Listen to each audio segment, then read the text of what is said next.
Hey folks, Chris Vandeviver here from WhyLogicProRules.com, the website that helps you get the most you can out of Apple's Logic Pro 10. Now this video is part 2 in a 3-part series on my journey of finding what I believe is the best audio interface available for Logic Pro users. Now in the first video, I discussed my journey of trying out different interfaces, trying to determine what is the best audio interface for Logic users. And I even chose one over the famed Apollo Twin X from Universal Audio, which is an amazing interface, great stuff. But I ended up choosing the Apogee Element instead. And I really do believe that the Apogee Element, much of the Apogee line, is the best option us Logic users have for an audio interface that integrates tightly, not just with Logic, but with Mac systems in general. It's pretty amazing. So I just wanted to walk through a couple of the key features that I really love about it. It's not an exhaustive tutorial. Apogee has their own tutorials, but I want to show you some of the cool ways that the Element ties into Logic in your Mac. So if you decide to buy any of the Apogee interfaces, I'm pretty sure like the Symphonies, the new Desktop Symphony, the Element, the Ensemble, they all make use of the Apogee Control app, which is what you would download once you have your Apogee interface hooked up to your Mac. The Apogee Control app is much like an audio software mixer that we're all very much used to with any other audio interface. It allows us to conduct direct monitoring if we are working with a project that has a ton of plugins, instruments, lots of routing. We have a buffer size that's set to maximum 1024, and we can't make it smaller just because our system can't handle it. So you need a way to directly monitor the signal without latency.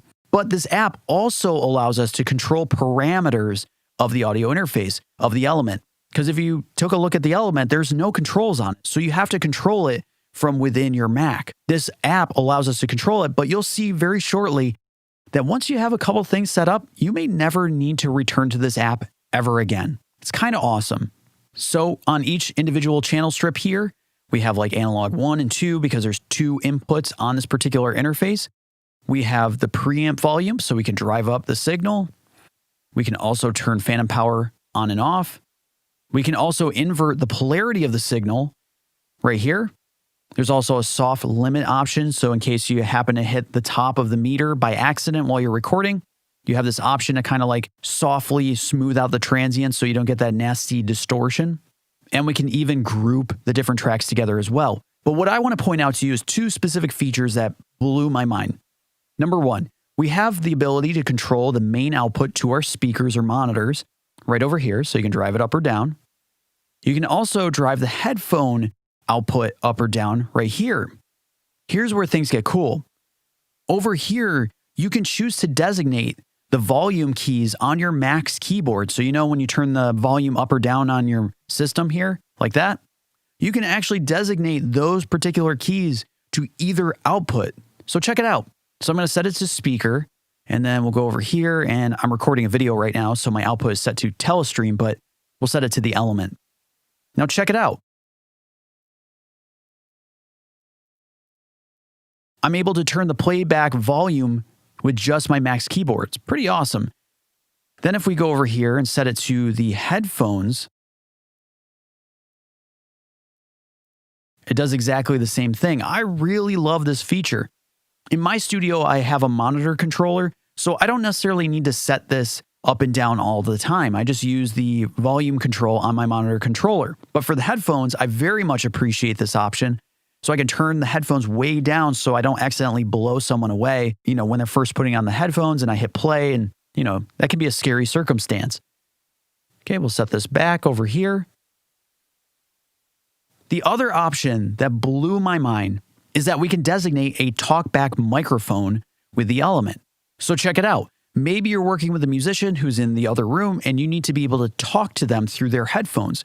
You could use one of the inputs on your Element, have a microphone plugged into the interface, you can talk to them in between takes. Or you can designate your Mac's microphone as the talkback mic.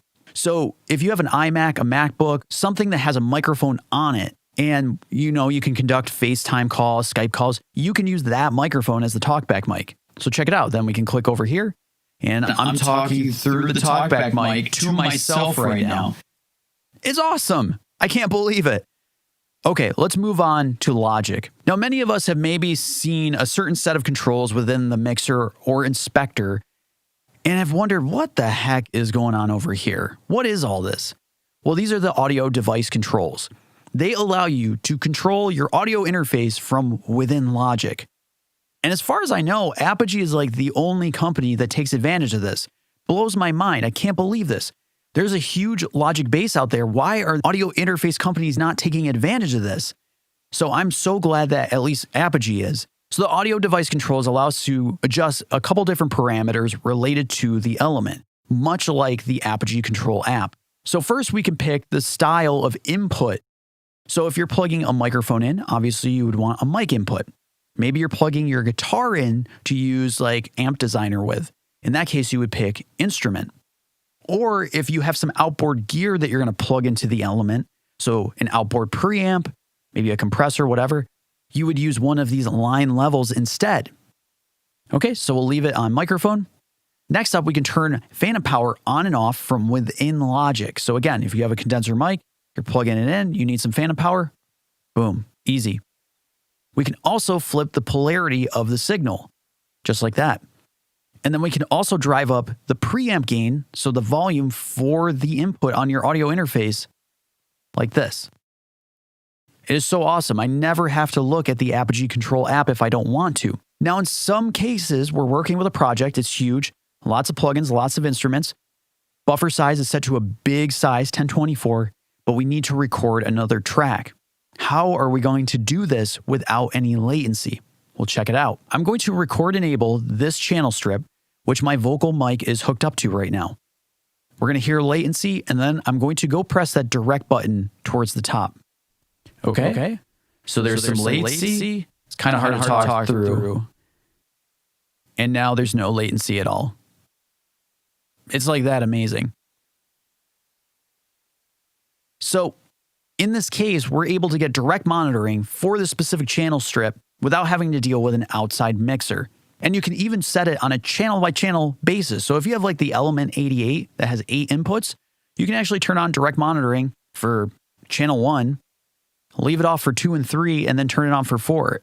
It's so cool. So this rounds it out. Like, you have the ability to tightly integrate this interface with your Mac system, with Logic. And if you do decide that you need to dig into the Apogee Control app, oh man, I forgot I got to do something, go up to Mix and open Apogee Control panel. So cool. Okay, now in the next video, the final video of this 3-part series, I want to show you one other thing that makes the Element awesome, and that's the dual path effects. This allows you to have your cake and eat it too. Be able to record with 0 latency, but with plugins, with EQs, with compressors, so you're processing the track, so you're getting that vibe and getting that sound that you're after. See you then.